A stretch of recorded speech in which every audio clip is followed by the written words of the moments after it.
Well, very good. By the virtue of technology, we are joined here for a conversation with Professor Ivan Kurilla, all the way in St. Petersburg, where it is the evening, and here in California, still the morning, not quite noon. So, thank you very much, Ivan, for joining in this conversation. And again, by virtue of technology, we were able to be participants at a conference in Volgograd just a few weeks ago, where we made our acquaintance. Good So, morning. to start off with, I wanted to ask you what is the European University of St. Petersburg? What is that institution where you work? Well, European University at St. Petersburg is a small postgraduate university with very small number of students, and this is mostly research university. Mhm. It's not governmental. It was created back in the early 90s when Russia was a bit more free, in terms of many things. And so it was organized by the group of St. Petersburg scholars in social sciences and humanities, together with the first post-Soviet head of the city, Anatoly Sobchak, who used to be a very famous leader of the democratization of Russia. And it was for the first maybe 10 or 20 years was supported by the consortium of the international donors. But since, recently, maybe the last decade, when it became less welcome in Russia, it turns into the donations from the Russian, only from Russian donors, Russian big businesses. So we have just about 300 students and about 100 researchers and professors. So we have a very good ratio for between research and teaching. And we include some of the leading scholars in political sciences and humanities and history of arts. So this is quite a famous small university. Yes. Well, I think you are a relatively recent addition to the university. Is that correct? Yeah, I moved to St. Petersburg more than 5 years ago. So I work at European University since 2015, and before that I taught in Volgograd State University for 24 years since Aha. graduation. Yeah. Well, very good. Well, that does explain that connection and you being part of the international forum that was held. And well, I have a great fondness for St. Petersburg, mainly because that was the first city that I visited in Russia. And the occasion was a conference on development that was put on by the rector of the Council of Universities, Vladimir Vasilyev, along with the then governor. And it was quite a wonderful event. And the invitation came to me in the spring of 2015, very out of the blue. And I was only one of two Americans that was invited to speak at this particular conference. And they very nicely offered to pay my airfare and hotel. No speaking fee, but I saw it as an opportunity. And I was very happy to go there. And then, of course, I was able to go on to Moscow and make some important acquaintances in Moscow, a couple of whom I knew, but I'll always be indebted to the Council of Rectors of St. Petersburg. And it was a very relatively brief visit. It was busy at the conference. So I have every reason to want to return as soon as possible. Yeah, hope that after this COVID era, we will be able to travel again, and we'll probably organize something here which will be of interest for you. And so I Well, hope. very good. And yeah. I know when that arrangement is made, I'll know one of the first people I will call, which so I could be shown around to the city. I did get to the Hermitage Museum, which was pretty astounding, as I'm sure everyone reacts. And of course, St. Petersburg is a place that many international visitors come to, and Americans. Sometimes I think their only their first visit to Russia, because they're on a Baltic cruise. So they come into the port and then they make a quick visit to St. Petersburg. So you're in an enviable location there. Yeah. Yes. Well, by the way, speaking about my university, the director of Hermitage, Mikhail Piotrovsky, is head of the trustees of our university. He is a chair of the trustees committee of our university. Oh, so very good. Wow. Yeah. I will get a very special tour, I'm sure. Right. Well, you are a historian. You're a researcher and a historian. And the purpose of this conversation was to talk a little about current events, which definitely have a historical context. And the thing that I've been working on since 2015, sporadically, I've been to Russia about 8 or 9 times, speaking at different conferences. So I have the overall goal of improving U.S.-Russia relations, which is laudable, but a challenge, that's for sure. But so I wanted to have some of our questions in that area. So what would you see as a historian, and this can be recent history, of course. There's been a lot of history for the last 30 years in Russia. What do you see, and I think you alluded to some of these challenges in your remarks in Volgograd. What do you see as the fundamental challenges for improving U.S.-Russia relations? Yeah, well, I do indeed study history of Russian-American relations, and my major field, my major period is, well, goes back to the 19th century when the relations were much better than they are now. And that was a time when Russia supported the United States, supported the federal government during the Civil War, and the United States was friendly enough to help Russia, to assist Russia in building the first big railroad. So it was a time of cooperation, which actually culminated with the sale of Alaska, a sale of Russia and America from. If I may stop you there, I'm unaware of what you just said about Russia assisting with the Transcontinental Railroad. What was that about? No, it's what Americans assisted Russia in building Russian first railroad. Oh, I see. In St. Petersburg, yeah, and Russia. And how was that? Was that with financing or was it with engineering?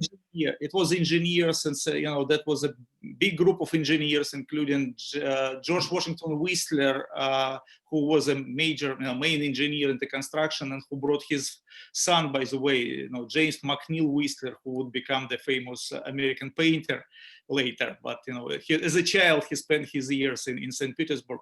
But well, that was the period which I studied. But certainly with very I would say intense, tense relations between Russia and the United States. Now I always need to answer questions, and I need to think about the current relations and how they, how can we explain the situation in the recent 30 years, and is it anything in common with the past, with the last centuries?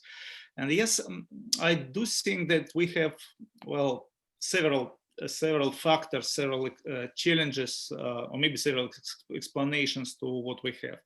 And well, two major that I will probably try to describe briefly, of course, are the structure of the international relations, and the second is a domestic use of the image of the other in both countries. So. And they somehow interconnected, because that in the time, in the period, the historical period when politicians need to rely on the public opinion, when public opinion and public discourses do influence political decisions, and politicians need to appeal to the public feelings. Politicians in both countries need to construct or to use the image of some big country outside of the national borders, and that big country can be used as a threat if politicians need it as a threat for domestic, to mobilize domestic audience, or sometimes they can see in this big other as a as a target of influence. We need to influence this big other. We need to help them, or we need to help them to restructure themselves. Or sometimes this big other serves as a model, and we need to adjust our own situation according to that to this big other from the capital O. And I argue that Russia and the United States for many decades served for each other this significant other, this constitutive other. So this country which Russian politicians and Russian public opinion, Russian society as a whole used in the domestic debate, used the United States as a domestic debates. Every time when Russian reformers tried to push any of the economic reform or political reform, they used American example or American model, American pattern to convince people in Russia that this is a good idea to reform Russia that way. We have, the United States as a leading economic power, so we need to borrow American skills, American engineering patterns, or maybe American managerial patterns, and that is how reformers usually claim, use the United States. But when some politicians needed to mobilize, people around to make this rally around their particular aims, or needed to portray themselves as a very patriotic against somebody, or needed to destroy the political opponents inside Russia, they also use the United States as a threat. And we had it, the most recently probably was 9 years ago. You probably know if you followed Russian event, but you probably did not need to. But in 2011, we had pretty big protest on the streets in Moscow, in some other cities, but mostly in Moscow. After the Duma elections, many people believed that election results were rigged and falsified, and they want to protest. That was probably the biggest protest during the last 20 years at least. And official propaganda immediately tried to portray the leaders of the protest as a people somehow connected to the United States. And at the same time started this anti-American propaganda, because, if the people are connected with the United States, but America was a friend, this is nothing bad in the connection. So you need immediately to paint the country image of the country black, and to use it to undermine the influence of the opposition. And that's how domestically the other country can be used for. This anti-Americanism was not so much connected to anything United States as a country did or did not towards Russia, but it was connected for the domestic aim for part of the domestic political force. I was surprised, by the way, just skipping some important topics. I was surprised to see in 2016 the American political landscape when, it was not exactly the same. It's never exactly the same, but we can use it as a mirror. When in 2016, part of the American political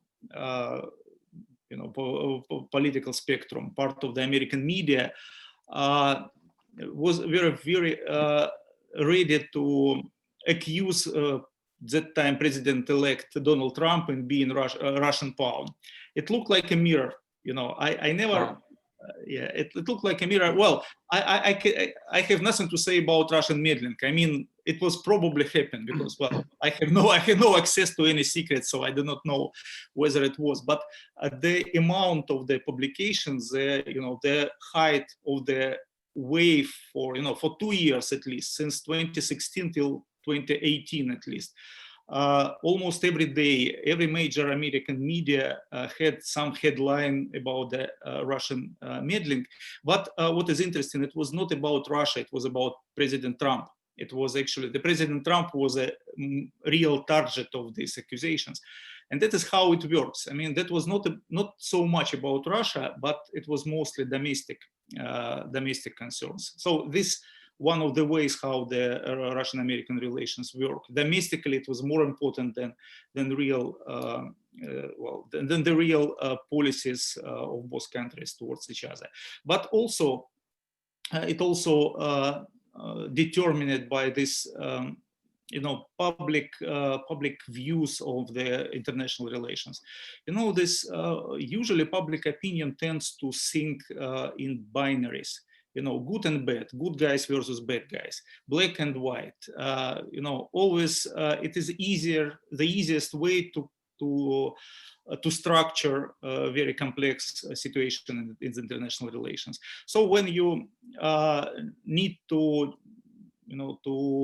speak about, if you need to mobilize Americans around some idea, some good idea, where Americans are, the leading country in terms of liberties, political system, and so on, we need also to point out to the opposite pole. There is somewhere the opposite pole. There is a country which denies everything that we consider important. So Russia played this role of the opposite for at least a century. It started even before the Cold War. It started earlier. Russia was a most autocratic government before the Russian Revolution. Russia under Bolsheviks was also autocratic, and Russia under Putin is again autocratic pole, another pole of in this structure. And of course, it's oversimplification of what Russia is and what Russia was. It is an oversimplification of the real Russian-American relations. But for the public opinion in both countries, it's works in a mirror manner in Russia as well. This is something is what is exactly opposite to the Russian values is always America. And if you know that Russian government, like some 7 or 8 years ago, invented so-called traditional values as the core values of the Russians. And, I may be wrong, but my impression was that they tried to invent something which is directly opposite to America. And that was the time of America of Barack Obama.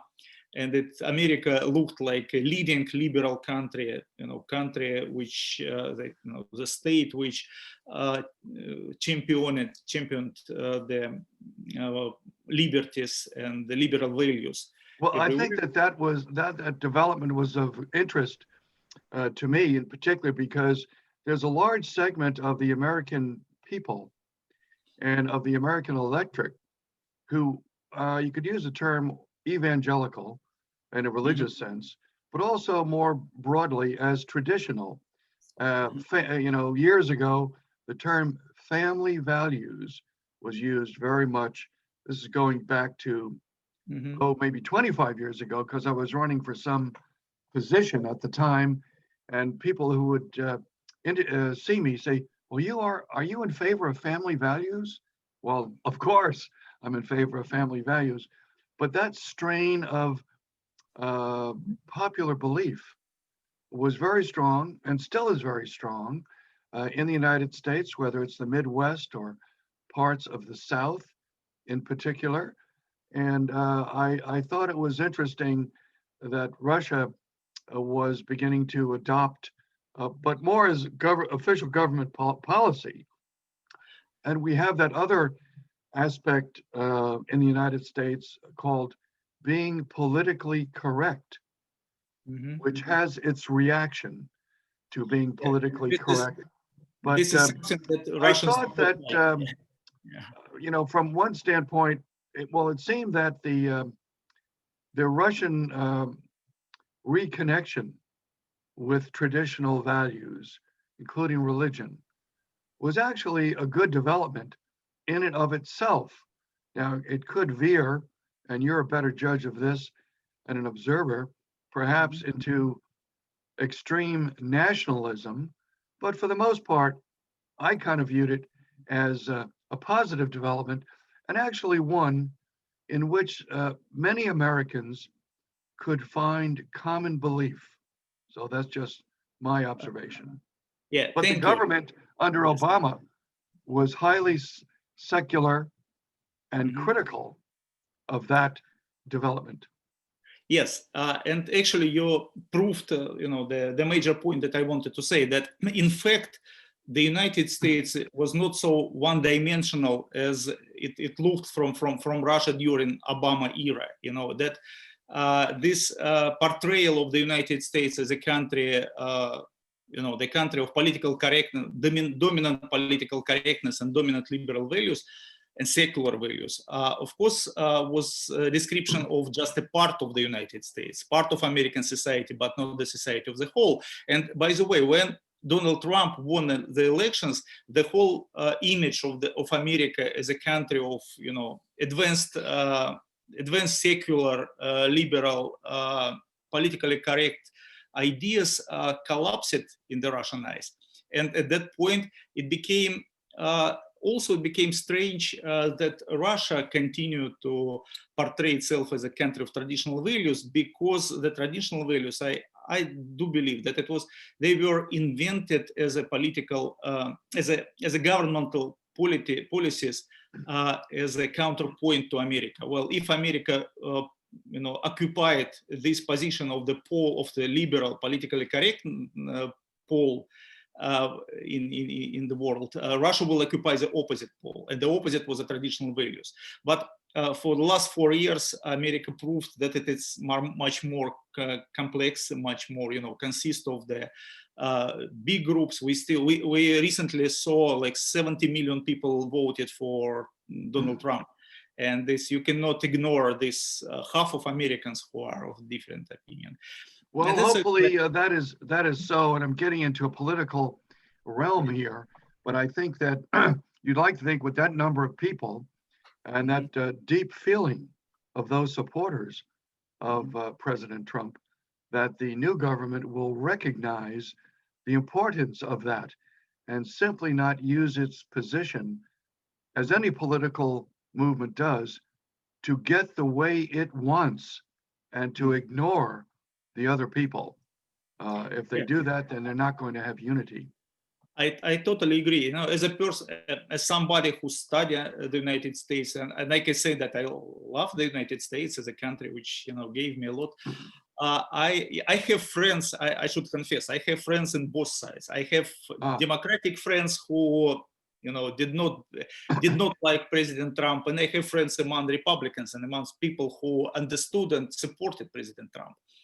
And that was hard because I have friends on both sides, and I saw how the Americans could not find the way to speak to each other, to discuss problems. I mean, this split was so emotional, and it is still so emotional. So my biggest hope for the United States, they will find ways again to speak to each other and to realize this, the existence of the other half of that part of the Americans, and the existence of their interest and their emotions and their real. It's something which are well, and this is my biggest hope for the United States, and that's. Well, we need your good hopes in that regard, no question about that. Well, let's turn to perhaps the outlook for the Biden administration, which we have very little to go on, actually, I think, although I'll raise a couple of points with you. There seemed to be, in the Obama administration, some people that were very anti-Russia, if I may make that observation, including the president himself, who once, I think, foolishly characterized President Putin as the bad boy in the back of the classroom, being disruptive. And even if he thought that, I don't think he should have said that to a domestic or any audience, but he did say that. And others likewise have had that kind of an opinion. I can recall almost 2 years ago, there was an article in the New York Times and it might have been Andrew McFall, who, though an ambassador, is a very Michael McFall, yeah.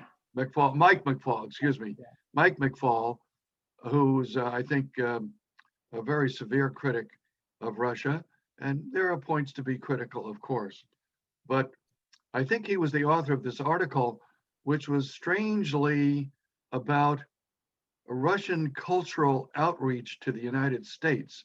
You may even, I've got to retrieve that article somewhere. I clipped it and then lost it. But the thesis of it was that despite all any outreach that's being done by any institution in Russia, universities, cultural organizations, all of this has a propaganda objective to confuse and entice and engage Americans, apart from really focusing on what this writer thought was the main thing. I found it to be a very disturbing article because the people I've met on the cultural side and professors have been authentic and genuine and good-hearted of their own spirit. But this was, I thought, a very poisonous article. And so I think it was McFall. But anyway, I guess Yeah, I cite that as a mindset potentially of the incoming administration. Yeah, I think I know what article you mean. I do not remember if it was McFall or some group of well, that was probably several articles in this way, and I also was very upset about that. You know, I should confess, I should start that I am very critical to President Putin myself. Well, I do not like what Mr. Putin is doing to my country, Right. but when I read what such a well, simplifying visions of Russia and the Russian-American relations, when everything which is done in the Russian-American relations are ascribed to some bad will or some attempt of penetration, meddling, I don't know, espionage, everything which actually was made by big number of people who really wants to improve Russian-American relations, to improve cultural and student exchange. I also feel very upset because you know that even during the Cold War, the real Cold War, which happened with the Soviet Union, when the Soviet Union was a way more dangerous, I would say, for America country, there still the cultural exchanges did work, and it is even then it was not not considered just a pure propaganda. It was considered a way to understand each other. And I also was very upset when reading that we should cut all of the remaining cultural programs, student exchanges, because it's just a way to penetrate. Yes, that was very I'm glad you mentioned that because that was part of the article. You're reminding me of that it was not just observing on the intent of these programs, but it actually advocated cutting everything. Yes, I think it's a dead end, and it's very bad idea. That is something which we should resist. I mean, even being in opposition to Mr. Putin, I would say that we need to develop Russian-American relations. Yeah, maybe we need to to establish better cybersecurity and maybe better strategic security. All of that is in the agenda, but also we need to improve. In exchanging humanities, we need exchange of people, and we need more Russians to communicate with more Americans, and this is important. This is something which actually the base of of global peace, of mutual trust. And we cannot trust Mr. Putin personally, but we should trust to other people. I mean, we should trust to, and this is, yeah, I also agree with you. And yeah, we always hope for the better when the new administration comes, which is, well, sometimes that does not work, but well, there is some window of opportunity. Well, yes, a new opportunity. Well, I certainly hope that. Yeah, I certainly hope that there can be the opportunity for improvement, and that they will take this approach. Of course, it seemed to me that the Obama administration, there were many hostilities against Russia, many suspicions. Of course, they had been dealing with Putin for many years at that point, almost 8 years. And Trump seemed to be more of a practical person, realistic. Although, as he said, no one has been tougher on Russia than me, is what his statement was. But he was willing to talk and apparently had a good relationship with President Putin. Bill, if I can say a couple of words about Trump, I may be wrong in understanding, in trying to understand what Mr. Trump wanted to do to Russia, but my image was that he wanted to repeat the success of President Reagan. I mean, Ronald Reagan started with a very low level of Soviet-American relations, and he ended with the end of the Cold War. And probably my idea was that Trump probably entertained the hope that he will be able to reproduce, to remake this success. Well, it did not work, but the idea was probably close to that success. I agree with your observation on that very much. And you've already answered a question I was going to pose. How can trust be reestablished? There's kind of two levels. One is the diplomatic, and that's a hard one to anticipate. But secondarily, the one that's most often spoken to, which is what you raised, was exchanges between people, between students and professors. And so I'm glad to hear that you have that point of view on that issue. And in fact, in the organization of which I used to be the chairman, now chairman emeritus, which means you have a nice title, but they don't completely listen to you. But well, they do, in a sense. We're working on a group of sister city organizations, which have relationships with Russian cities. And this is, I think, gaining some good momentum. And I'm working closely with both the American embassy in Moscow and in particular with the Russian embassy in Washington. And as a result of one of those conversations, I'm anticipating a meeting with a representative of the Association of Russian Universities. So I expect that in the next week or two. Because although they have many universities on each side, have relationships with their counterparts, I think they want them to be enlivened. They want them more to happen and to have more routine contact. Yeah. Well, this is important. I was, my very first visit to the United States was as an exchange student. I was a student at Volgograd State University, and I was on exchange program in Kent State, Ohio. Kent State University back in 1990. It was one of the first programs of exchange during Perestroika era. And it happened that I was present at the signing of the sister city partnership between Cleveland and Volgograd. Oh, what do you know? Our group was invited. Well, Kent State is nearby of Cleveland, so we were. Right. So I was at that room exactly when Volgograd Mayor Starovatych signed it on behalf of Volgograd, and that was.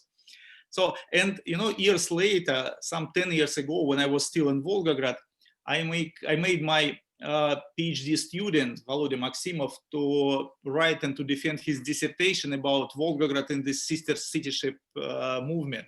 So we have a dissertation defended on that, on the whole story. I mean, this starting with Volgograd and English Coventry and all of this, Volgograd had a number of sister cities around the world, but including Cleveland, of course, in the United States.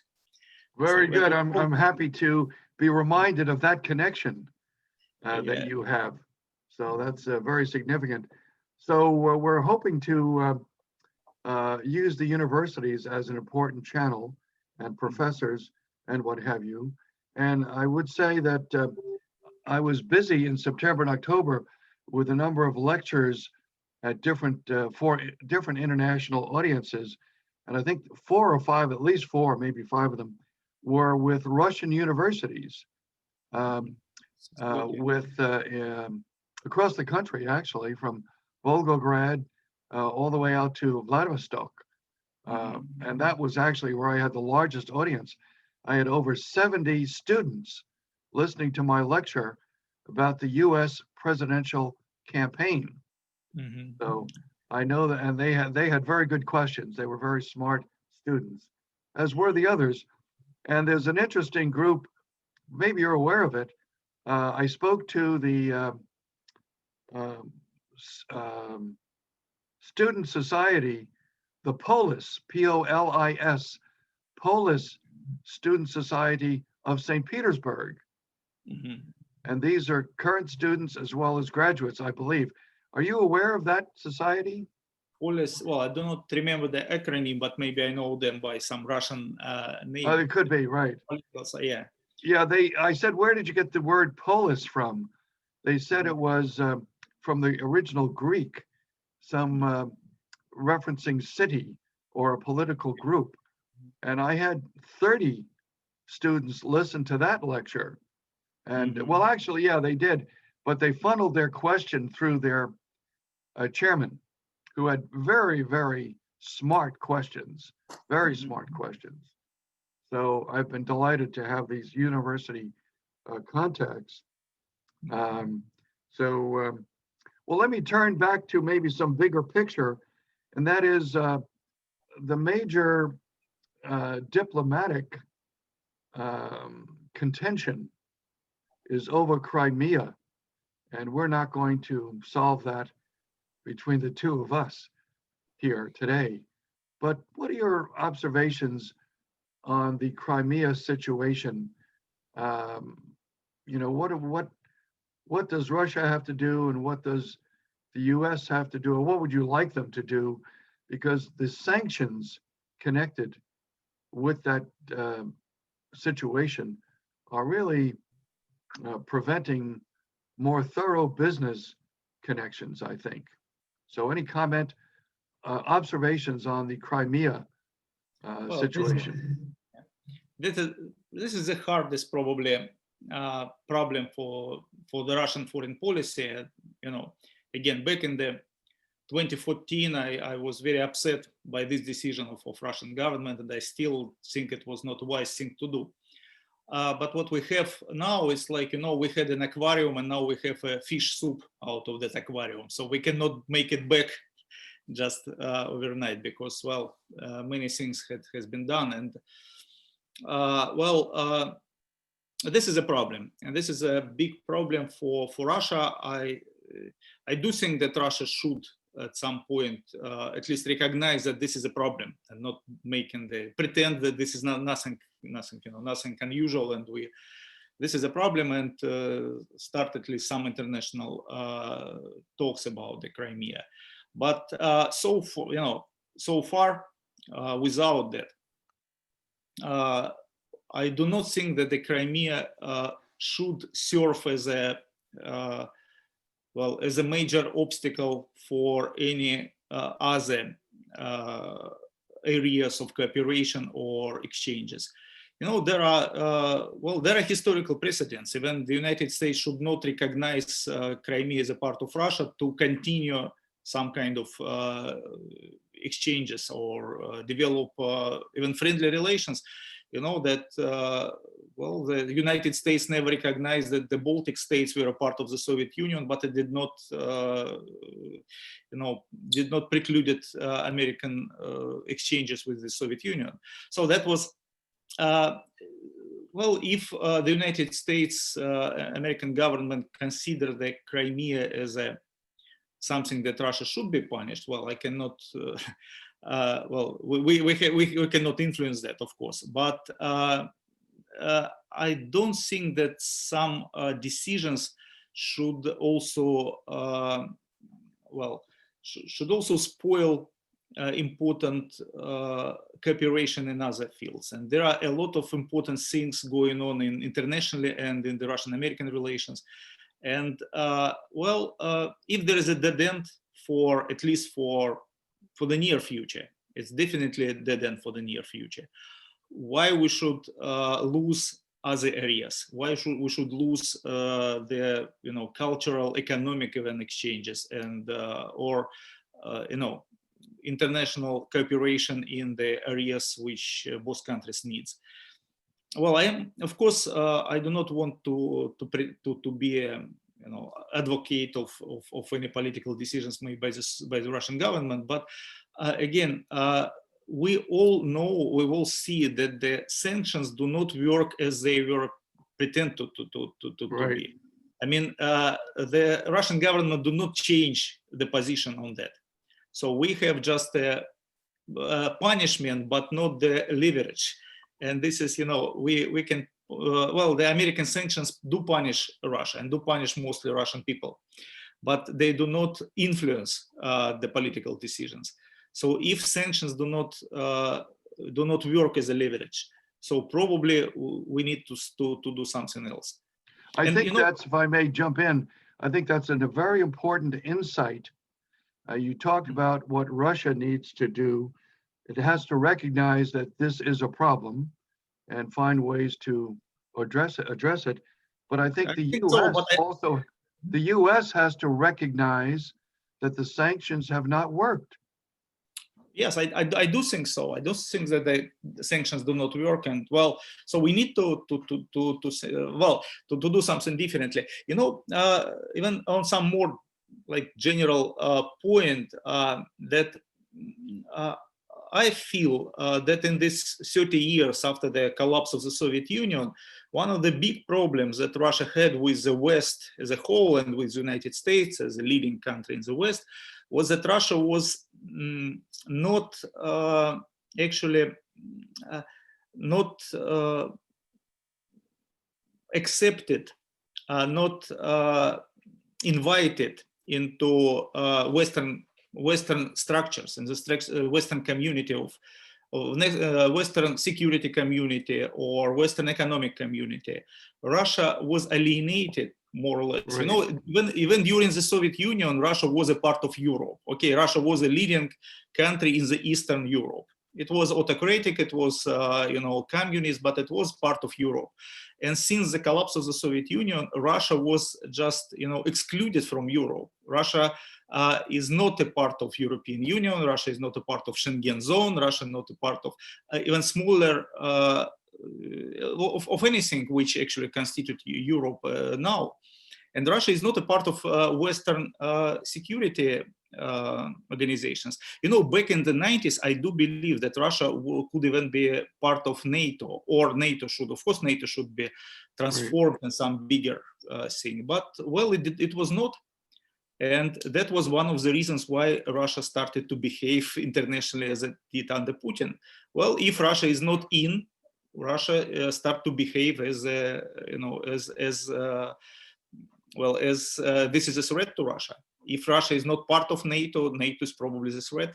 And this is, Russia is not a part of European security infrastructure, okay, so this infrastructure is considered as a threat.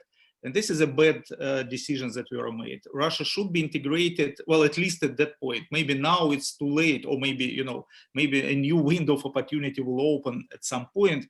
But that was a real window of opportunity in the early 90s, when that was early Yeltsin and the Russian elites was ready to be integrated in the Western, into the West. Maybe by the late 90s, it was already late. But, well, the first 5 years was... Well, of course, in the meantime, what's happened is the rise of China and its assertive, hegemonic strategies, economic and otherwise. And we see also some security assertions as well.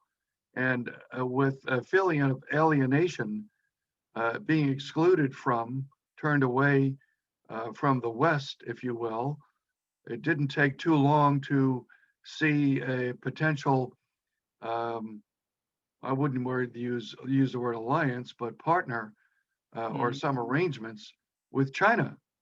And that's a very big geopolitical shift, which I don't think US policymakers truly appreciate. Yes, yeah, well, it's actually the rise of China is, of course, game changer. There we have a very different world with not this bipolar world of the Cold War. It's something, something else. And I cannot predict, I will not dare to predict how this international relations will develop, but of course the China factor will rise, and we don't know what will be the position of Russia and what will be in this big game, or Right. I hope Well, it that is a will, big game. That's true. yeah. Yeah. I hope it will not be the military confrontation. Maybe let it be the economic and competition, but not the military confrontation, which is too dangerous in the contemporary world. Very true. Very true. Well, this has been very thought-provoking and a very enjoyable conversation.